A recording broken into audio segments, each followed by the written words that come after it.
Okay, hi everyone, I'm Christiaan. I'm from South Africa and I work for a company called Retro Rabbit. Today we're going to speak a bit about cache optimized hash tables. Basically just the unordered map in C++ terms. Basically we start why optimize for CPU cache. I mean, why? Basically, since the early 2000s, the disparity between the latency of accessing main memory and the actual amount of instructions you can retire within that time frame has become very large. And by today, you can probably retire about 50 instructions for a single main memory access. And the way the CPU manufacturers has tried to mitigate this problem is with cache memory. So basically, if CPU cache memory increases, well, as you can see there, if your hit rate, which is basically a percentage defined as okay, let's take it from, let's say I'm doing 100 accesses and 96 of those comes from the cache and four of the other four comes from main memory. It will spend roughly about 96 nanoseconds on accessing the cache, and then the other 4% that is missing, it will spend 200 nanoseconds accessing main memory. So if I add just 1% to that hit rate, my overall time that it took to do the 100 accesses will drop from around about 300 to about 250, which is like, I don't know, it's a whole 25%, just because my efficiency has increased by 1%. Also, the CPU doesn't do much while it's waiting for memory because it doesn't know what to do. It doesn't have instructions to retire. And of course, in multi-core and concurrent programming, where there's a lot of threads accessing the CPU, there's only one memory bus. It's only one little thin straw through which the CPU is trying to get some air. So this is why we'd like to, just get that 1%, 1 or 2% extra. So I'm just going to talk a bit further about how caches look. Basically, each region in memory is called a cache line in the normal terms. So you can call it a block or a page or whatever. Basically, the normal cycle is CPU asks for some memory. It talks to the cache controller. The cache controller says, yes, I have the memory, or if it doesn't and it's full, it needs to evict some other page cached inside. So it uses the least recently used algorithm. We're going to just assume it uses least recently used algorithm, and we're just going to assume also that the associativity, which is how well it actually can access the blocks, or how well the addresses that it needs is associated with the blocks, is a fully associative cache. We're not going to worry about 8-way or 4-way or 16-way associativity or anything like that. Some of the techniques we can use to actually make sure that data we want at that point in time actually sits in cache is to firstly make sure that when the cache retrieves a block, that most of that data that it retrieves is actually stuff that we're interested in. It doesn't help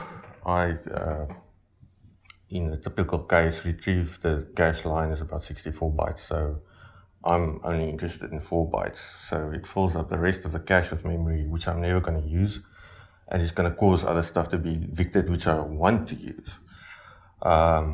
Obviously, another sort of often overlooked thing I can do is to just reduce memory use, because the less memory you have, the better the chance is that the cache will actually contain the memory or the data that you're interested in.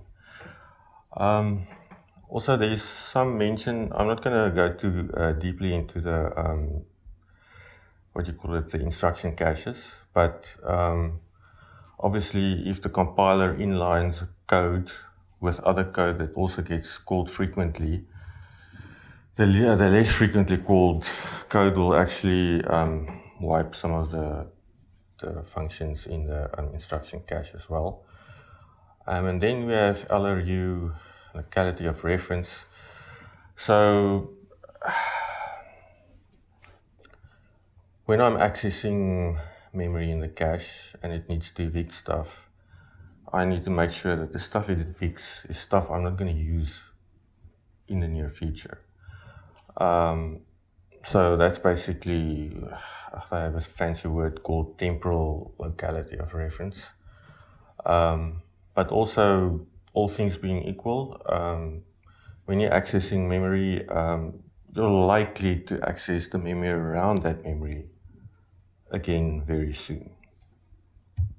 Right.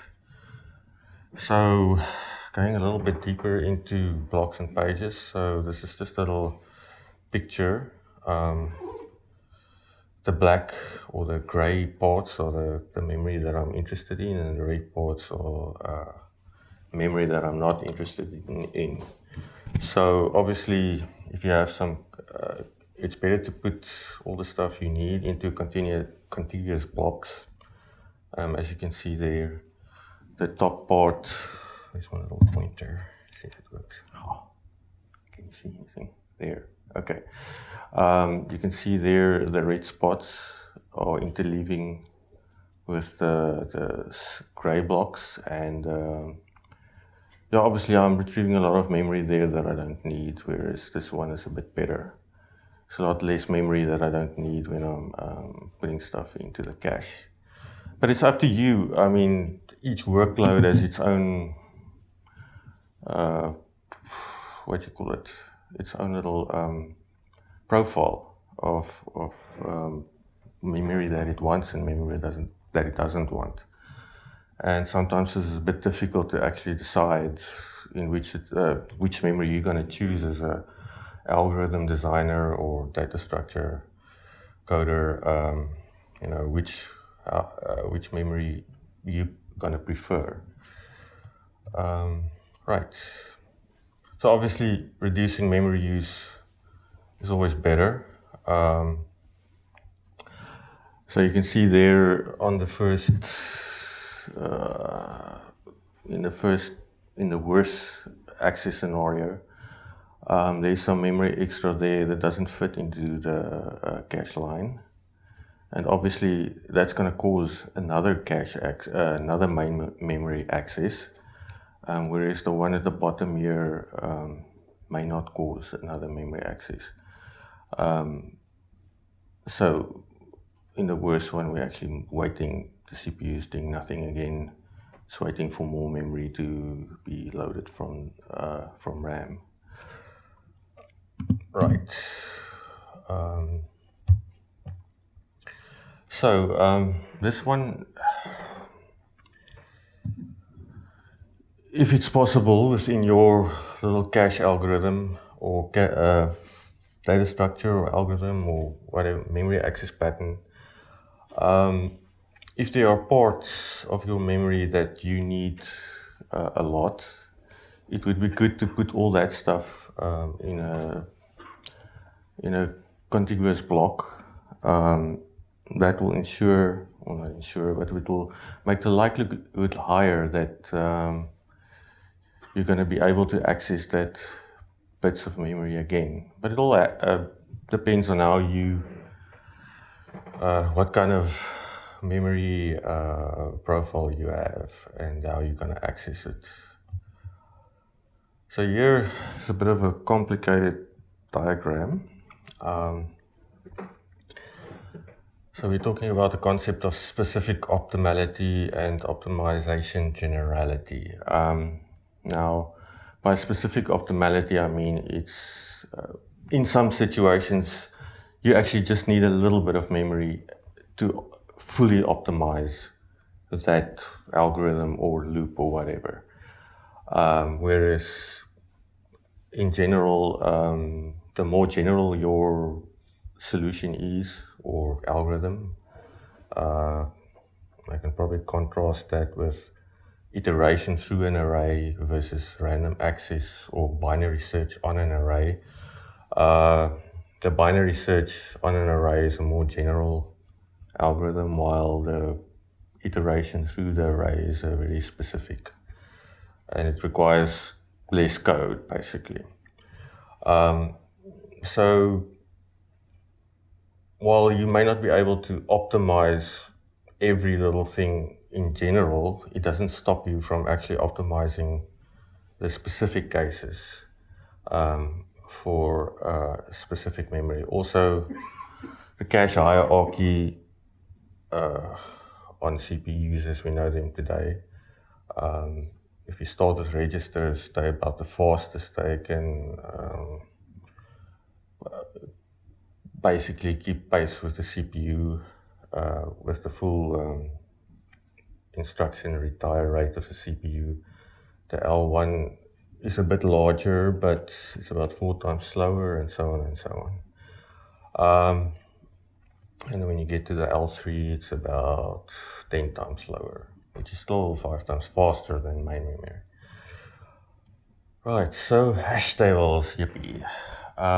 So you get mainly the two types. You get open addressing and closed addressing.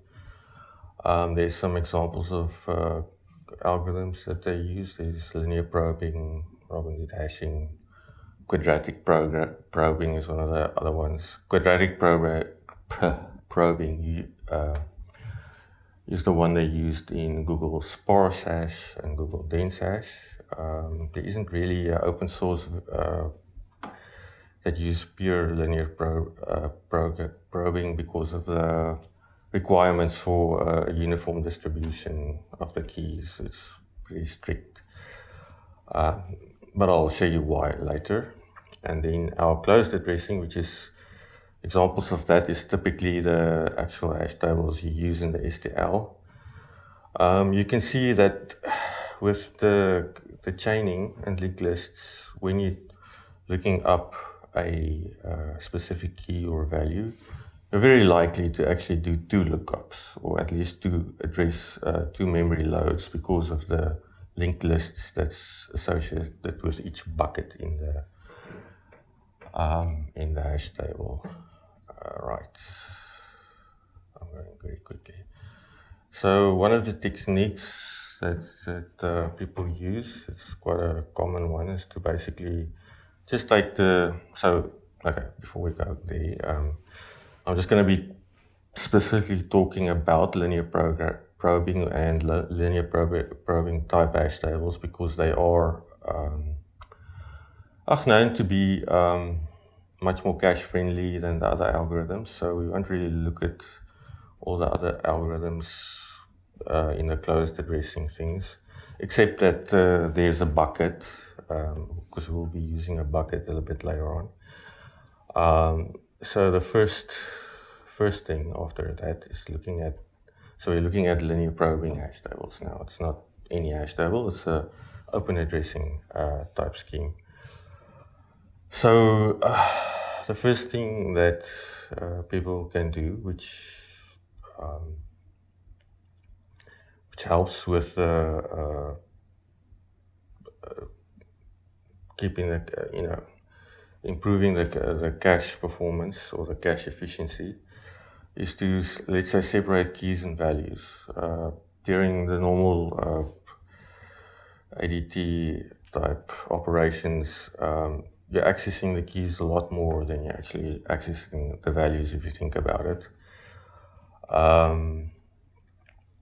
it's always to check, for instance, if something is in the hash table, you're only going to use keys. If you check to see if you can erase something, all that stuff is only going to use keys. For the normal, we'll see a bit later, the normal linear probing algorithm, there is a sort of a scan sometimes when the hash table becomes full, which only accesses the keys. So it's better to separate the keys from the values, because then you know that if you load something, or if the cache has a miss and it loads a cache line from main memory, the stuff that you're loading is again stuff that you're actually interested in. Right, so here's linear. Yeah. You said, doesn't that guarantee that you'll have at least two cache misses, one for the keys and one for the values? That's a good question. How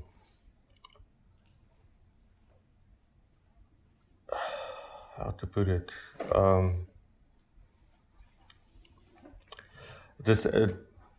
The main thing there is to actually not. You see, in this one, you always have one cache miss actually, because let's take a sort of idealized case where the keys are in the one side and the values are on the other side, and we sort of assume that the keys are in the cache already. Then you're gonna miss only once when you access the value, because the keys are already in the cache. But the thing here is that you're not putting large values in the cache when they are going to cause a lot of cache misses. When they're going to cause the cache to fill up, because it's just extra stuff that you're putting in the cache that you're not really going to use. Look, we're only looking for that 1% of improvement. We're not looking for trying to get everything in the cache. We're looking for a small improvement here. Okay, now I'm just going to explain a bit what happens with linear probing. So you can see the green keys, or the green blocks, are occupied keys. The blue ones are empty, and the yellow ones are deleted keys. So deleted keys, as you can see, you have to assign some state to each. The first problem, sort of on superficially, is you have to have something that keeps the state for each of those keys. The common way of doing that is just to actually using your key space itself to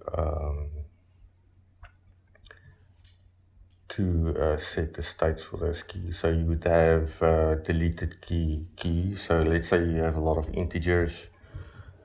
You would typically assign -1 as the deleted key and -2 as your empty key. Your occupied keys can be anything that isn't empty or deleted. This is basically how the Google Dens hash works. So it's a bit irritating. You have to actually go and look at what you're going to do with it, and then assign keys according to that, which is a bit of a pain sometimes. Now, looking at the linear probing algorithm itself, you can see there, when you delete keys, they don't actually get removed from the probe length, because if there was a collision, let's say there at the beginning,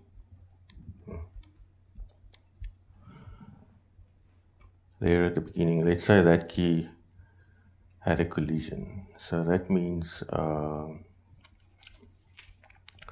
so collisions means that if I insert a key, let's take a hash table of length 8, and I want to insert the values of 4 and 12. So 4 and 12 will both map to the same position in this hash table. Let's, for our example, say it's that one. That means that we have to put, so we've already stored 4, we have to put 12 somewhere, so the linear probing algorithm chooses the next one, and if I add 8, so that will be 4 plus 8, that's 20. So in this example, there was a number of keys which mapped to a position somewhere here, and then a little bit later on they deleted them again. But this leaves a whole block here, which is so anytime I'm looking for a key that falls in this block, it's going to do a lot of iterations here. It's very costly, obviously, and also those iterations has to actually iterate through that memory, and it fills up the cache with even more stuff that you don't need and or may not need, but it keeps the CPU very busy. So we want to improve that a bit. So this is basically just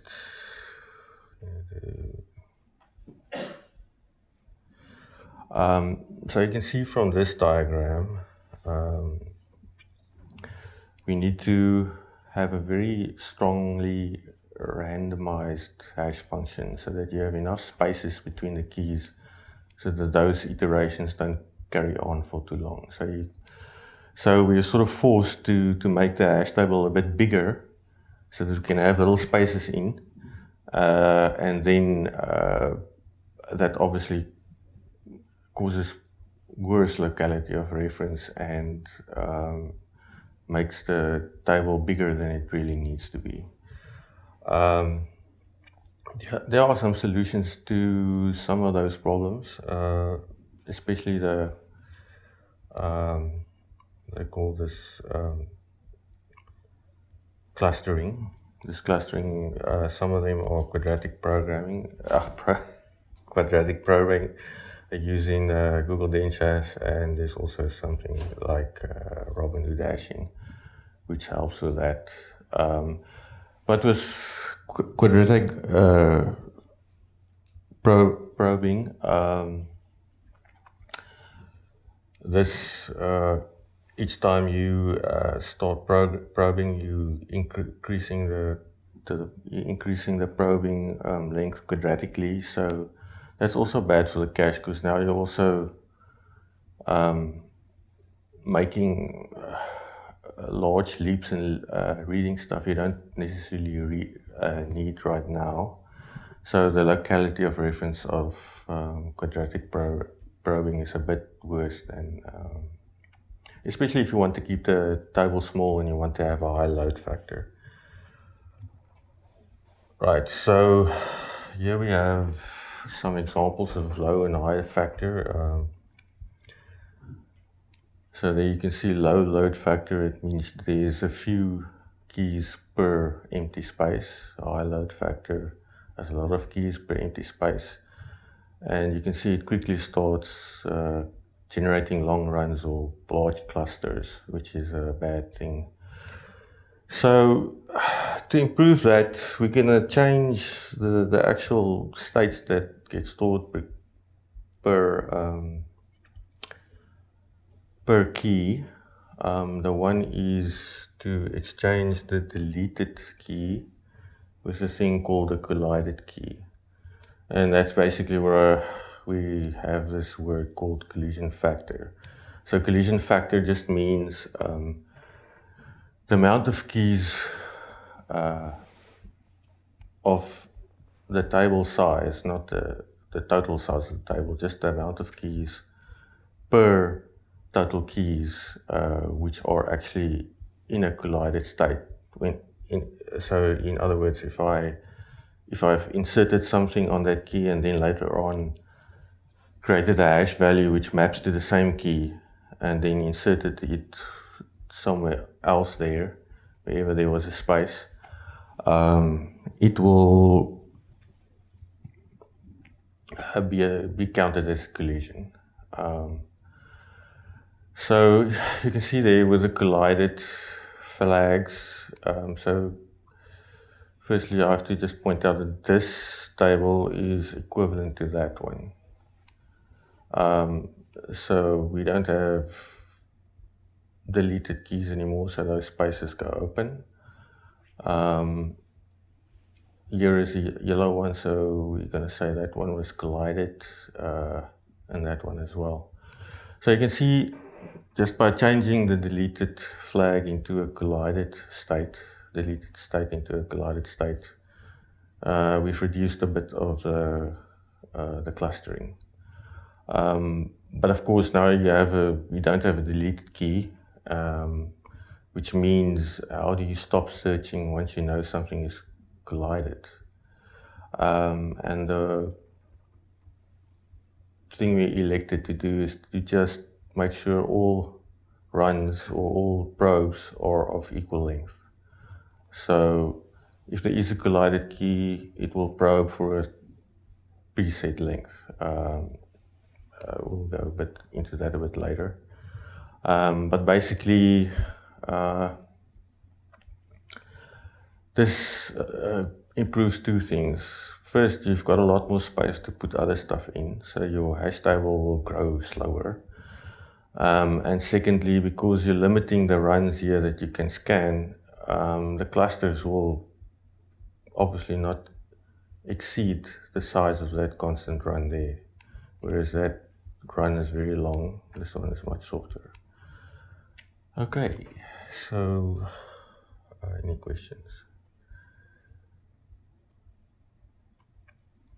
But that is not enough. We want to actually improve the memory use a bit more. So this is where the bucket at the end of the table comes from.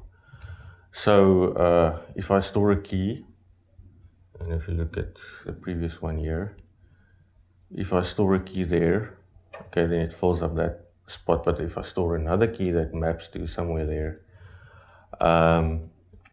it has to go somewhere. So at that point, usually you would just call a rehash, but we can actually do a bit better.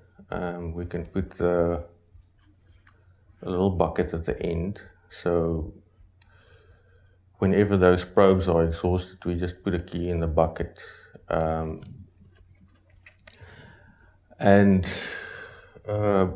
as it turns out, the probability of these things getting full is fairly low.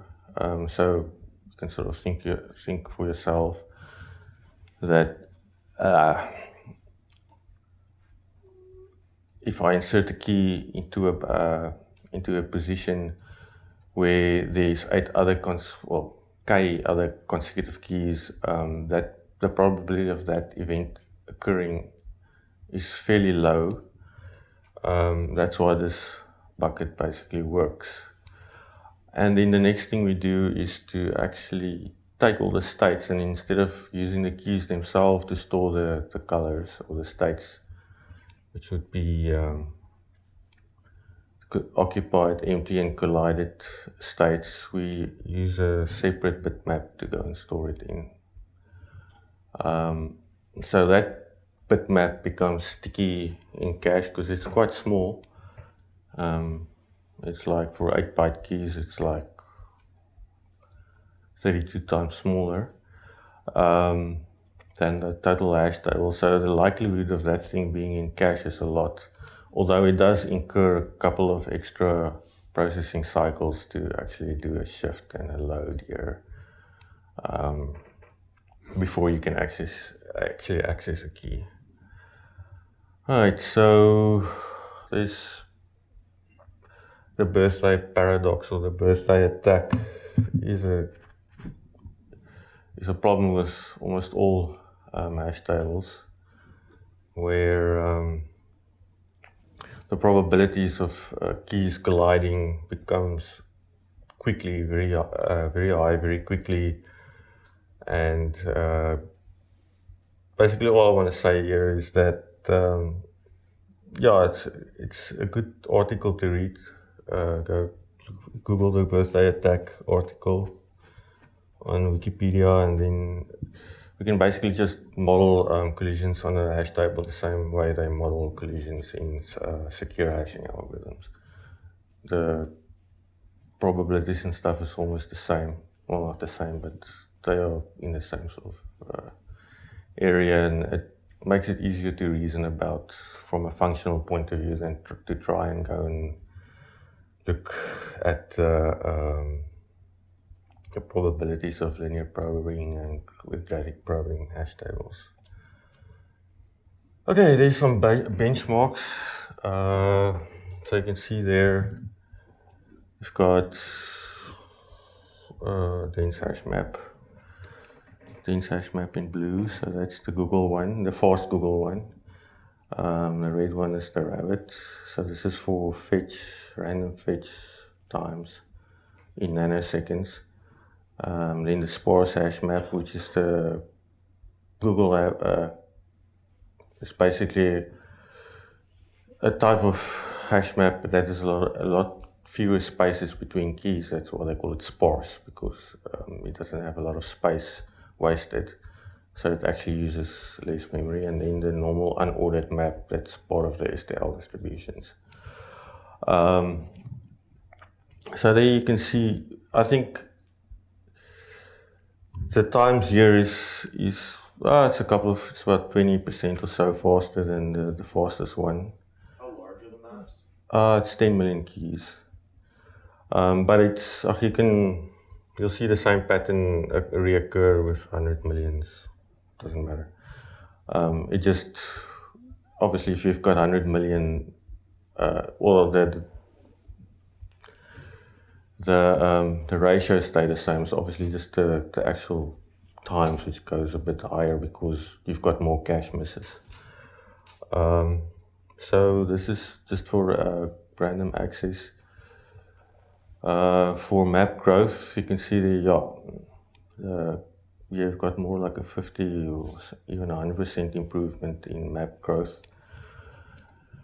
And that's mainly because of the little bitmap that we use.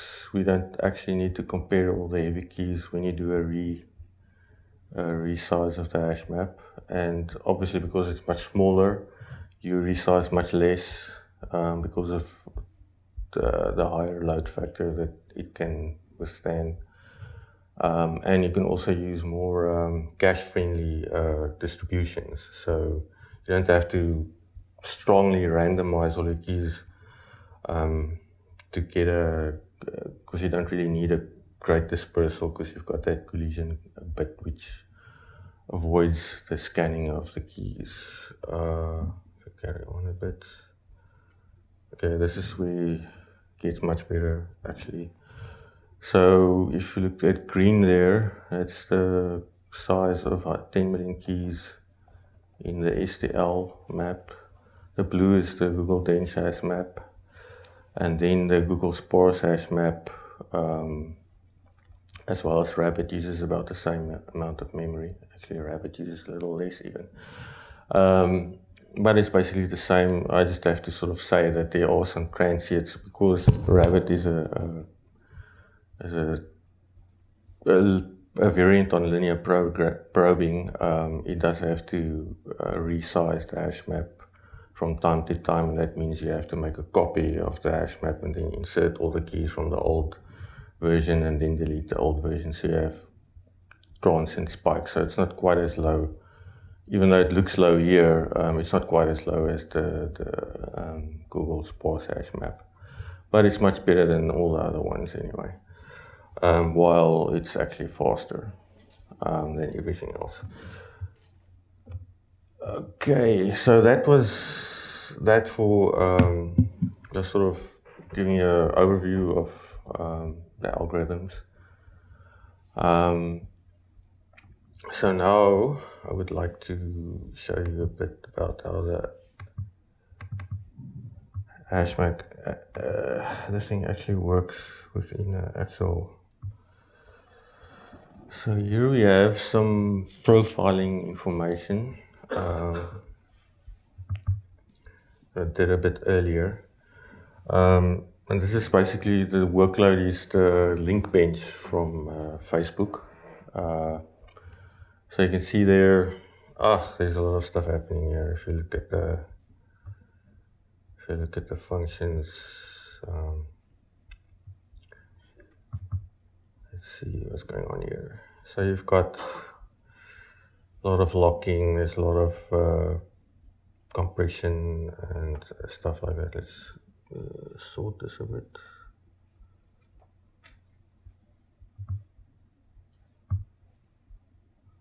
Okay. But there is, so that's just some code within the, if you go up a bit, it's basically in the allocator. So it's just a allocator that we wrote for doing some, improving the concurrent performance of the existing OS allocators.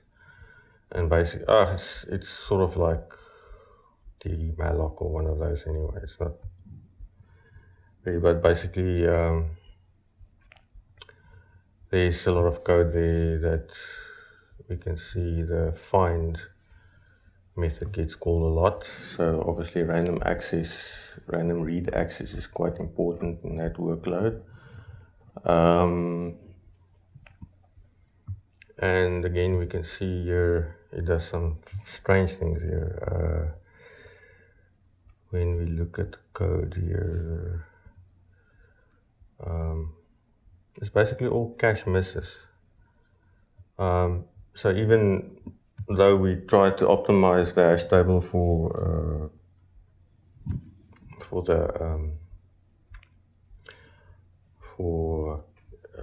cache efficiency, due to all the other things happening, memory allocation, stuff being encoded from one buffer to another one, cache misses are quite predominant anyway. So that's basically that part. Okay.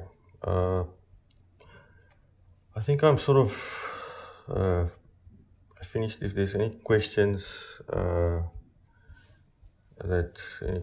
anything that's unclear to you, I'd like to maybe help you a bit. Let me just see if I can get back to this. Let me just talk about deletes. You can see that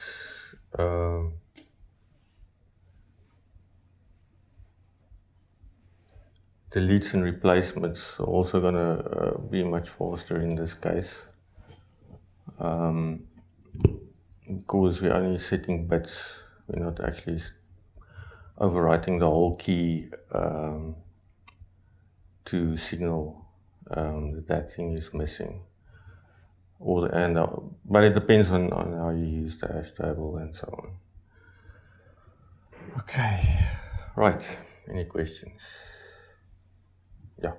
So this rabbit hash, is this conforming to the unordered containers, or is this something Yeah, it actually does. It has the normal iterators and all the like find, add or insert, const iterators, all that kind of stuff it supports. The only thing is with the key pairs, like I think it's called the value type, isn't quite the same because of that split here. No, it's a bit back, sorry. If I go back. Yeah, because of that split, the keys and values aren't in the same memory, so the actual value type is a proxy to the actual keys. But it works in the same way. I just think if you do type inference and that kind of thing, it will actually not return what you expect. So in that case, it's not quite conformant. But I'm pretty sure if you use it in a sort of real system, you're not going to have that problem a lot. The other thing is that It's also much more robust against non-uniform distributions of keys because, like I explained earlier, so it's probably, yeah. Well, Sure. I have, I guess, an answer to that question. That I know that every open address hash Yeah. maps, they don't, they violate the requirement of non-invalidating iterators on adding new elements. You Yeah. can because you resize the whole table, and when you have nodes in this, they don't invalidate itself. So that was. So I guess that is why it's not impossible to. It's impossible to use this kind of hash maps in the standard. Okay. There's nothing in the standard that says iterators can't be invalidated. We make up iterator invalidations ourselves. The standard actually does. Yeah, Yes, but we get to decide what the iterator invalidation rules are for our containers. Yes. Well, yeah, but But now it's, it's not a drop-in replacement for another map. okay, I have another question about these benchmarks. Yeah. What hash function have you used? Because standard hash function in GCC for integers just return the same value, and Yes. in Visual Studio it does something. Yes, that's right. That's correct. So, I know that for Google Dense map it have a huge performance impact. so I just want to repeat for the audience, future audience. So your question is that what is the performance of the hash table with the Visual Studio hash function as opposed to just using integers directly? So what I do for this thing is to just not use the standard hash for integers. I've rewritten but it's still with strings where you have a high probability of birthday attacks. I use the randomization hash function that comes with the compiler or STL, the version of STL, whichever one you're using. So so I have to. Yeah, this one is a bit complicated to explain. So there's two phases to the algorithm. There's the first phase where you insert a key and there's no collision. The next phase is if there is a collision, it must probe for a new space. So what it does in that case is to take the size of the hash table.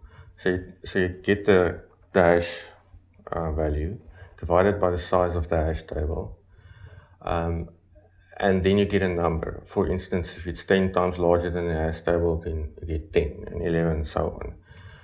But before I don't use that number directly as the offset for the probe, where the probe will start, because you can do that, but then you still have a large address space which a potential attacker can use to actually try and fill those buckets up.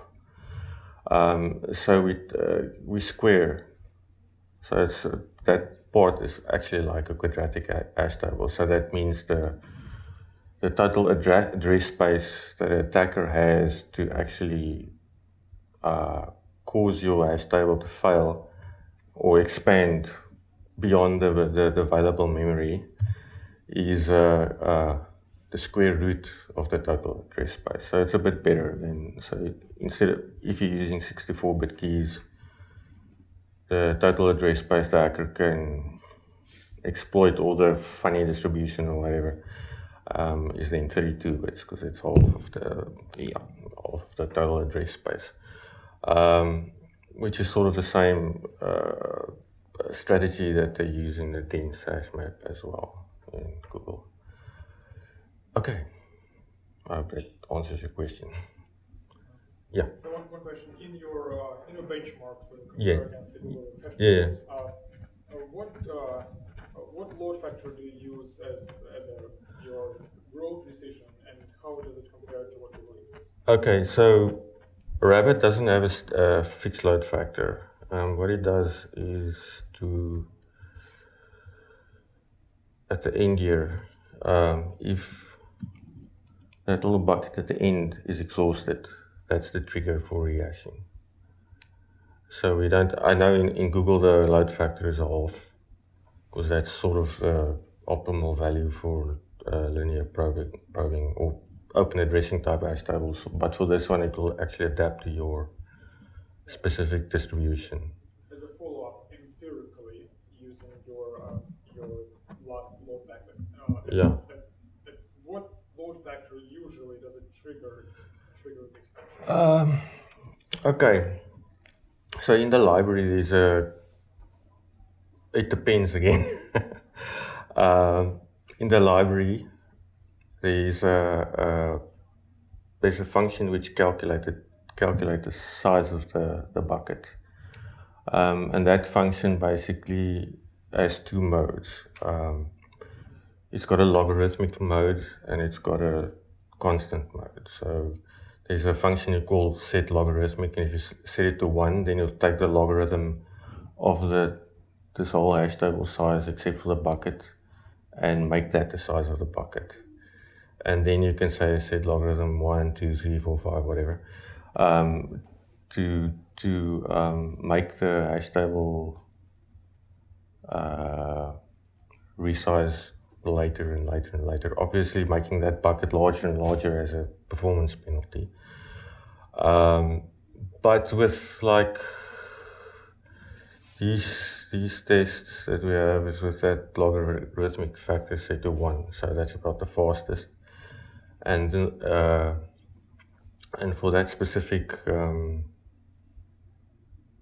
benchmark input set, in other words, basically I took Google's actual own timing code and then just added a rabbit to it, and then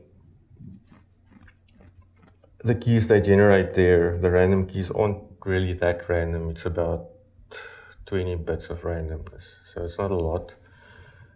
But with some other tests I've done, which I wanted to show you, but I don't know, it seems like we're not going to have time.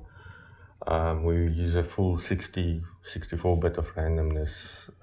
It still performs very well, much better than dense hash, while using also approximately half the memory. But then you use about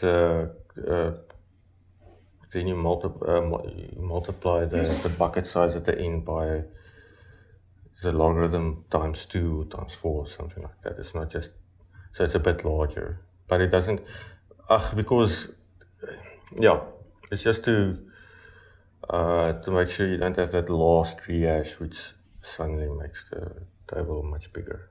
Anyway, okay, I hope that sort of answers your question. Okay, well.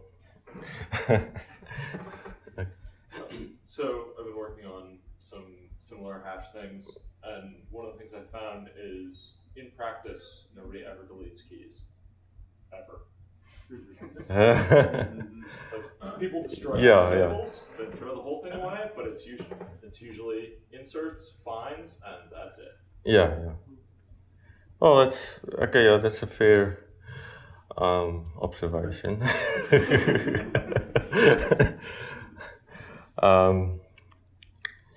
All right. So I just want to repeat for the audience that you have sort of did some investigation into hash maps, and you found that deletion isn't a very popular operation that they do in hash tables. But for those people who has that, for instance, in this in the link bench code that we use the hash table in, there's quite a lot of, especially in the allocators, obviously, using the hash table in the allocators, yeah, there's going to be a lot of deletes, especially on the because the way that allocator works is that it has a main sort of global allocator which is locked, and then for every thread there's another little small allocator which evicts least recently used allocation sizes back to the main allocator. And obviously when you're evicting, you're deleting, you're unassociating from that. So in that case, yeah, we're definitely using deleting.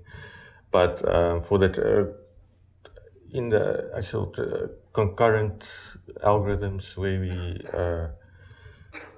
check store versions per page and that kind of thing, yeah, you're just creating, like you said, you're creating a whole new hash function, and there's some other global hash table that contains the regional versions, and that per transaction table just gets discarded when it's finished. It doesn't actually delete anything.